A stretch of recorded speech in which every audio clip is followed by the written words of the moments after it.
Okay, what's up everyone? Welcome back to the Price Action Labs YouTube channel. So in this video, I'm going to be going over a long setup that I took on ES on the 24th of February. But before we go to the 15-minute time frame, I'm just going to start off with the 4-hour time frame because I've had a few questions about how I find my daily bias and how I find my key levels. This is how I do it. Right, so on the 4-hour time frame, you can see we have it marked up. And so on the 4-hour time frame, I'm looking at the structural highs and structural lows. Now, if we just go over to the left a little bit, we can see structural high, structural low, and then high, and then low. This is what I call the 4-pillar approach because there are 4 sections or there are 4 pillars to understanding higher time frame bias, right? And this plays into how I traded on the 24th. So the first thing we're looking for is we want to see market structure. Now, market structure is basically the highs and lows. Now, the highs and lows are what sets the tone, especially for the higher time frame. Now, after step 1, we want to identify our dealing range. So I've had some questions recently in my own community as well about what the dealing range actually is. The dealing range simply comes down to the most recent high and the most recent low. So this is the most recent high and this is the most recent low. Now, once you have the most recent high and you have the most recent low, you are then looking for your premium and discount. And so how do we do premium and discount? We project the fib from the high down to the low, right? So this is now step 3. And the third step is actually quite important because step 3 and step 4 often go together, right? So this is going to be step 3. So we want to know our PD array or where the premium and discount zones are. For those who don't understand, this is super simple. So this is the 50%. Anything above is a premium. Anything below is a discount. And so for step 4 on the S&P 500 or ES futures, we're looking for fair value gaps. Now, specifically, how do I find my key levels or how do I find my POIs, right? So the way that I do that is I find a fair value gap on the 4-hour time frame like this, right? So this is a 4-hour fair value gap. I choose the candle before the fair value gap, right? This is my POI. We see multiple taps of this POI. So this is a demand zone as we're in the discount, right? We're below that 50% area. So this is one POI. Now the other POI, now this is what's interesting for today, right? So today is longs on the 24th. What was happening is we were in a higher time frame discount, right? We were below that 50%, right? And we're targeting, so we've tapped into one POI, right? Our target is now the next POI. And so that's how simple trading can be, right? So, well, from a higher time frame perspective, the reason we were bullish, right, from a higher time frame perspective is that we were in the discount. And so once you have the discount, right, the next thing you're looking for is those fair value gaps. And these fair value gaps link to the key levels. So this is a key level, and this is a key level here for the same sort of reason, right? Because price has left a fair value gap just over here, and price has left another huge fair value gap here. And we know what the market does is it fills fair value gaps before dropping, right? Or it fills fair value gaps before rising. So now that we do expect this fair value gap to be hit at some point, right? This is how I use the higher time frames to to kind of piece together my analysis, right? So this is the order that I use. So just going to bring things over here. We have structure, dealing range, PD arrays, and fair value gaps. Those are the 4 steps on the higher time frames. Now, the good thing is once you have your higher time frame analysis down, right, the 15-minute time frame is actually the same. So what we can see on the 15-minute time frame is we are in the discount, right? We are below the 50%. Right, so this is where the PD array actually is, right? So we are below the 50%. This is the discount. So the longs from Tuesday the 24th were actually from this key level here, or this absorption area number 2, and we were targeting essentially number 3 and then 4, right? This is how the trade actually played out. So let's break down how I took the trade and why I took the trade, right? So this trade specifically on ES, if I just bring up the Discord over here, so the actual trade itself, so executions at 68.62, and this was a trailed stop, but I had stops at around 68.50, and so we're risking, made about 931 for the day. All right, so we're just going to be breaking down this entire execution, why I took the trade. Now, before we do that, let's just do a bar replay, and let's understand the market. All right, so this is the market now, right? Here is the market at, this is now 9:15 on the 15-minute time frame ES futures, right? ES futures or S&P 500 futures on the 15-minute time frame. This is what my charts look like, right? So these are my 3 levels. And so I have 3 key levels marked out before the market even opens. So I've got key level 3, 2, and 1. And so the game plan is pretty simple, right? So going into the pre-market session, what is it that I'm anticipating, right? There's a few things I look for before the market even opens, right? So there's a couple of things. Let's break it down. So the first thing is I have my power of 3 tool just for reference. So what this shows us is that this is the weekly candle and the weekly opening price was all the way up here.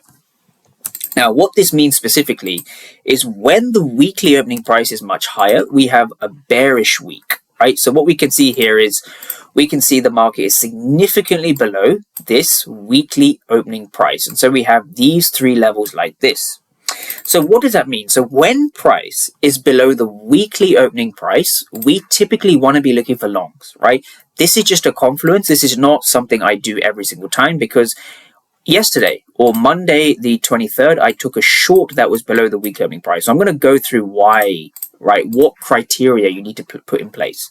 But before the session begins, I want to understand where we are contextually, right? Are we above the weekly opening price? Are we below, right? So going into pre-market session, we had a lot of different things to indicate longs, right? So the 2 main things specifically was we were below the weekly opening price. And the second thing is we were in discount. Now, these are the 2 things which kind of derive our sort of overall higher time frame narrative, right? So we're below the weekly opening price, we're in the discount, we're below the 50% area. Now, we obviously want to tap into one of these 3 key levels, so 3, 2, or 1. Now, when we look for market open, what we're looking for specifically is something like this. So this is the first 15 minutes. So I never trade the first 15 minutes. I allow the first 15 minutes to dictate the overall direction of the market. So if we go to the pre-market plan, which is here in the VIP. So if we just take a look at the pre-market plan for this day, right?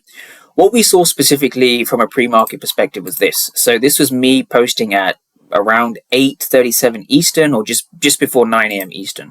So what I'm saying to traders is I've got my 3 levels, 1, 2, 3. We're below the weekly opening price. I wanted to see longs from key level 2 or key level 3. Now, I'm going to start off by looking at key level 1, right? Why was key level 1 interesting to me, right? So I found key level 1 very interesting. So how do I trade on the lower time frames? In fact, no. Before I go on to that, I'm going to answer everyone's question, which is how do I find these levels? So basically, a key level comes down to 2 things. What you're looking for is a 15-minute fair value gap. That's the first thing. If I spell that right. We're looking for a 15-minute fair value gap, and we're looking for absorption areas, right? Absorption areas.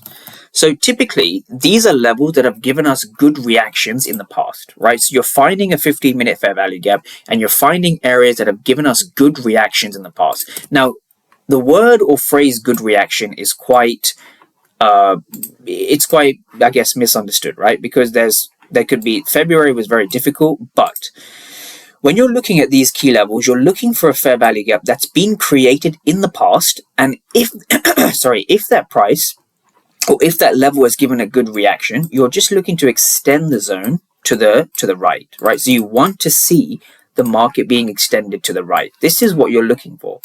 Now, specifically, if you look here at this level, I won't go through how I found all 3, but we're looking for levels that have held in the past, right? This is what we're looking for. Now, from a lower time frame perspective, let's start to break this one down because this is quite interesting. So the first 15 minutes of the market, I don't trade. Now, that is the key level. That is sort of 9:30 to 9:45 Eastern. So now once we've broken out of this 15-minute range, this is what we're looking for. Now, again, from a pre-market perspective, here's what we have. So we're waiting, right? We don't trade the first 5 minutes or even the first 15 minutes, right? We don't trade them. What we're looking for is we want to see how the market was reacting off our key levels. And so we're going to break this down first. So this was ES 6830. So this was a 6830 level. So that was here, 6830. Now, what do we see over here? So this was key level number 1, right? So we're interested. This was key level 1. What was going on here, right? So let's get them up side by side so traders can understand this. Now, we've been through this. I've been through this on the channel a lot of times, right? But this rejection of key level 1 was here. Now, what is this, right? What does this actually represent, right? What does the footprint charts tell us? So now, when it comes to understanding footprint charts, we have the bid, right? And we have the ask. These are the only two numbers you need to understand. Now, when we look here specifically, we have the bid, which is actually aggressive sellers, right, versus aggressive buyers. This is what you're looking at with footprint charts. Now, when you see aggressive sellers versus aggressive buyers, what happens is this, right? The footprint charts will give you something called the delta. Now, the delta is just the right number minus the left number. Now, more specifically, what we see here is a negative delta or a red delta, right? We see this red delta, right? So what does the red delta translate to, right? We see the red delta here. What does this red delta translate to? So this wick rejection before the market rallied much higher, we see a lot of red. So what does this red delta actually indicate, right? Without actually reading the numbers. Well, what it tells us is that there are more aggressive sellers, right? So there are more aggressive sellers than buyers, right? More aggressive sellers than aggressive buyers. Now, you want to look at that. You want to ask yourself something. If there were more aggressive buyers and the market moved higher, right? Who was in control at this zone, right? Who was in control between the buyers and the sellers, right? Who was in control? Who was in control, right? Well, the answer is buyers. Now, more specifically, we call these passive buyers. Passive buyers, right? Passive buyers are basically what's driving price up at this zone, right? Passive buyers, right? Passive buyers. So understanding this basic logic can really help you on the footprint chart. So think about this through. You have the bid and the ask, which give you the aggressive sellers and the aggressive buyers. Now, when you see red delta, there are more aggressive sellers than buyers, right? So who is in control? Well, it's not the sellers, because if the sellers here were successful, they would have drove price down. But the fact that price went up, it shows you that the passive buyers are really in control, right? The passive buyers being in control is what makes us understand that the market is actually bullish, right? This is what makes the market bullish, right? Nothing else. Nothing else. Nothing else makes the market bullish the way this does. So now we're looking at key level 1 and key level 2. So if this is 1, this is 2. We're looking to take a trade off, and this is 3. We're looking to take a trade off ideally 2 or 3. Which is exactly what happened here. So what is the theory behind this, right? How did I know price was going to go up, right? What was the main sort of theory over here? So candle by candle, we're going to break this down. So let's break this one down. So executions for this day were, here we go. So executions were 68, 62, or technically 63, let's say, right? And this was the execution at the key level. So here was the footprint charts, and we're going to get the footprint charts side by side with the candlestick chart. So let's break this down. So our first entry into the zone was here, right? So let's make this a bit bigger so we can see. This blue box is the key level. Now, specifically, what do we see over here, right? What is this, right? Well, it looks like a lot of numbers, but reading order flow is simple to understand when you can execute basic concepts, right? When you understand the footprint charts, they're very easy to read. So what we can see here again is negative delta like we went through before, right? So this corresponds to this candle, right? Sorry, here we go. So this chart here, right, this right-hand side is the same as the left-hand side, right? So you want to really dissect this, right? You want to sort of understand what's going on. This candle, huge bearish candle, huge amounts of negative delta or aggressive selling. Now, specifically on the bottom, it's a bit small, but when we dive into the price action, it says 316 for 101, just over here. Right? Then we see 62 for 0, 4 for 0, 19 for 0. We see all these zeros here, right? But what's important to understand is that there are aggressive sellers, a heavy amount of aggressive selling, but the market broke higher. So when I'm executing, I get a lot of questions about how I find my levels and how I execute, right? So I'm going to break down the execution now. Now, when it comes to levels, again, it was 3, it was 2, it was 1. So I'm only looking for a break and retest off one of these levels. That's all I'm looking for. I'm not looking to trade anywhere else. I have a strict rule. I do not trade in between levels, right? I only trade at levels, right? That's the first thing. So get good at finding levels. The second thing is when price comes into your levels, and you can apply this to almost any strategy, support, resistance, trend lines, even EMA crossovers, VWAP bounces, just about anything you name. If you can add and integrate order flow into your analysis, you are going to become a more accurate trader because you understand the executions. Now, this we've kind of dissected this candle over here, so we understand what was going on here. So I'll put it in red just so people can see that. So I'll put this in red. All right. So this candle here is in red. So what's really going on, right? If we break down one of the rows, we saw 316 for 101. So what does that mean? What this means is that there are a lot more aggressive sellers than aggressive buyers, but we broke above the zone. So what does that tell you about this zone? Key level 2, right? Is this a demand zone or a supply zone? That's what you want to ask yourself. Well, it's a demand zone because what's going on here specifically is this. There are actually more aggressive sellers than buyers. Now, what this means specifically in this case, right, is that the aggressive sellers were absorbed. And this is what I mean by absorption, right? This is the absorption process, right? Price comes into your level, price breaks above your level, despite there being a lot more aggressive sellers than buyers.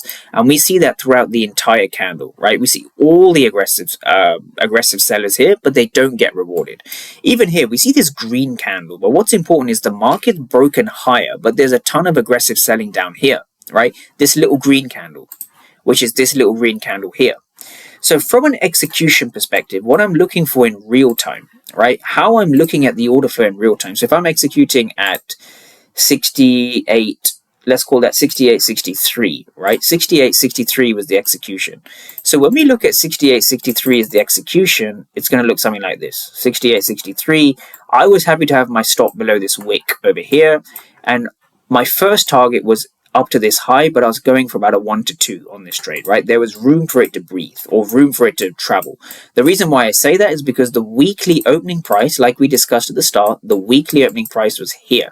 So we're in discount, right? And we're below the weekly opening price. Notice how all the concepts are starting to align together, right? So we want to be trading with multiple confluences in our direction.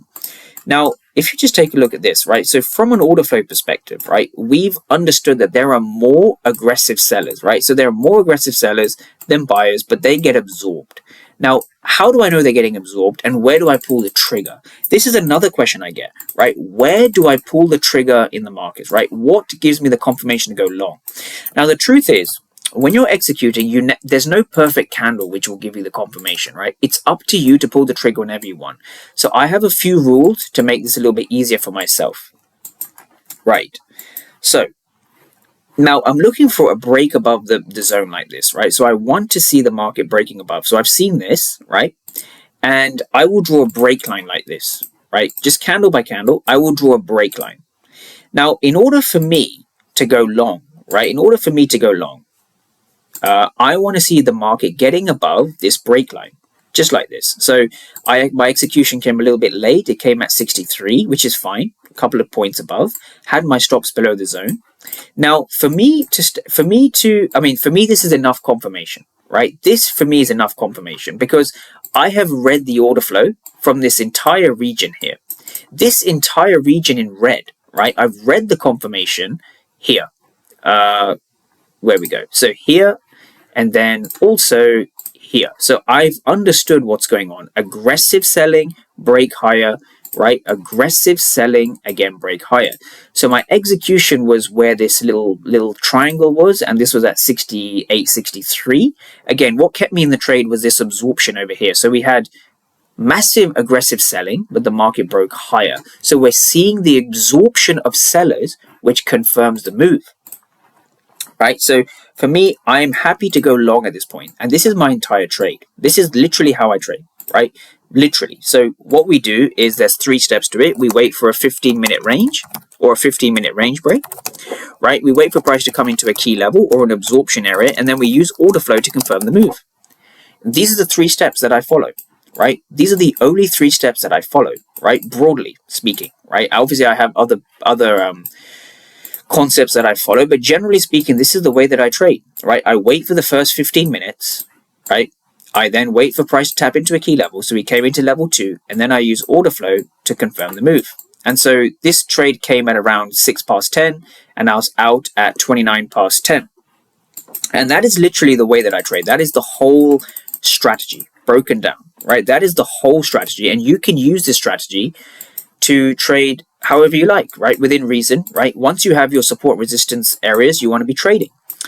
So just to break things down one more time, just analyzing this as I talk. So what do I think is going to happen is I think this, right? So I think that we're going to see price come into this 4-hour zone, fill this fair value gap. And so I am bullish at the time of recording, right? I am bullish at the time of recording.